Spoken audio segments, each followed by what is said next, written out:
महायुतीच्या जागावाटपावरून छगन भुजबळांचं मोठं वक्तव्य. म्हणाले, आमचे उमेदवार मोदी लाटे विरोधात लढले, त्यामुळे प्रत्येकाचा मान सन्मान ठेवला पाहिजे.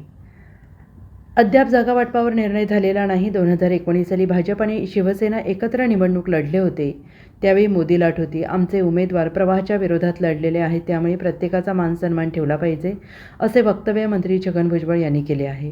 नाशिक येथे पत्रकारांशी संवाद साधताना छगन भुजबळ बोलत होते. छगन भुजबळ म्हणाले की राष्ट्रवादी काँग्रेस पक्षाचे अध्यक्ष अजित पवार यांनी यावर प्रतिक्रिया दिली आहे. अद्याप जागावाटपावर निर्णय झालेले नाहीत.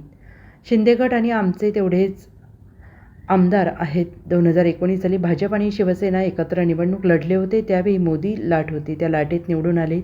आमचे उमेदवार प्रवाहाच्या विरोधात लढले आहेत, त्यामुळे प्रत्येकाचा मान सन्मान ठेवलाच पाहिजे. एकमेकांना समजून घेऊन जागा वाटप झालं पाहिजे. जे उमेदवार निवडून येतील त्यांना त्या जागा मिळाल्या पाहिजेत. विभागानुसार प्रतिनिधित्व असावे. नाशिक लोकसभा मतदारसंघाच्या जागेवर छगन भुजबळ म्हणाले की नाशिकची जागा आम्हाला मिळाली तर कोण लढवेल हे पक्ष ठरवेल. आम्ही किती काम केलं आहे हे लोकांना माहीत आहे, असंही त्यांनी म्हटलेलं आहे. नाशिक महानगरपालिकेत मोठा भ्रष्टाचार सुरू असल्याचा आरोप करत उच्चस्तरीय चौकशी करण्याची मागणी पत्राद्वारे मंत्री छगन भुजबळ यांनी मुख्यमंत्री एकनाथ शिंदे यांच्याकडे केली आहे. यावर विचारले असता छगन भुजबळ म्हणाले की कांदे विरुद्ध भुजबळ असे वाद नाही. आम्ही सगळे एकाच पक्षात काम करतोय. आरक्षित भूखंड यांना धक्का लावू नये ही माझी भूमिका आहे. मी आयुक्तांना देखील यावर सांगितलं. यावर योग्य तो निर्णय घ्यावा. उद्या अडचणी सापडले तर कोणीच येणार नाही. चुकीचे काम झाले तर सरकार बदनाम होईल, असंही त्यांनी म्हटलं आहे. त्यांचे आणि आमचे सारखेच आमदार आहे.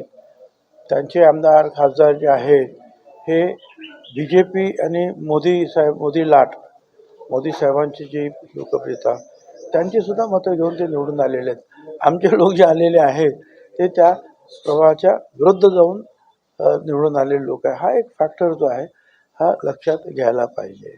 परंतु ते काय किंवा म्हणजे शिंदे गट काय किंवा अजितदादा काय किंवा BJP काय, या सगळ्यांनी जे आहे सगळ्यांना एकमेकाला समजून जे आहे एकमेकाचा मान सन्मान राखून जो जिथे निवडून निश्चितपणे येईल त्याच्या बाबतीमध्ये ते निर्णय घेतील अशी आमची खात्री आहे. असं आहे की आम्ही जवळजवळ 15-16 मतदारसंघातील कार्यकर्त्यांबरोबर चर्चा केली. त्यात काही मंत्री होते, काही आमदार होते आणि सगळ्यांनी जे आहे फार उत्साहपूर्ण ते आपली मतं मांडली. आणि अनेक ठिकाणी तर 6 पैकी 4 आमदार तर आमचे आहेत राष्ट्रवादीचे. काही ठिकाणी आमचे पूर्वीचे लोक निवडून सुद्धा आलेले आहेत. तर असाही हा एक प्रश्न आहे. आणि दुसराही एक दृष्टिकोन असा आहे की हे 6 जे साधारणपणे जे आहेत महसूल विभाग आहेत त्या सगळीकडे जे आहे प्रतिनिधित्व मिळालं पाहिजे. हाही एक विषय जो आहे हा समोर आलेला आहे.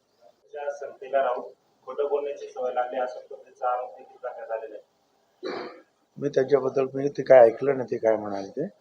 परंतु ते आमदार आमचे आहे आणि या सगळ्या आमदारांना पवार साहेबांबरोबरच आम्ही असताना त्यांनीच सांगितलं की BJP किंवा खरं म्हणजे ते दुसरी कोणतरी व्यक्ती जे आहे मुख्यमंत्री आहे आणि त्यांना BJPचा सपोर्ट आहे, तर त्या मंत्रिमंडळामध्ये त्यांना तुम्ही सपोर्ट करा, असं त्याच वेळेला ज्या वेळेला 2 आमचे गट झालेले नव्हते त्याच वेळेला पवार साहेबांच्या नेतृत्वाखाली तो निर्णय घेण्यात आलेला आहे.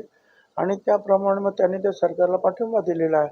आणि ते जे सगळे आमदार जे आहे, ज्या वेळेला अजित पवार गट वेगळा झाला त्यावेळेला ते सगळे आमच्याकडे आले.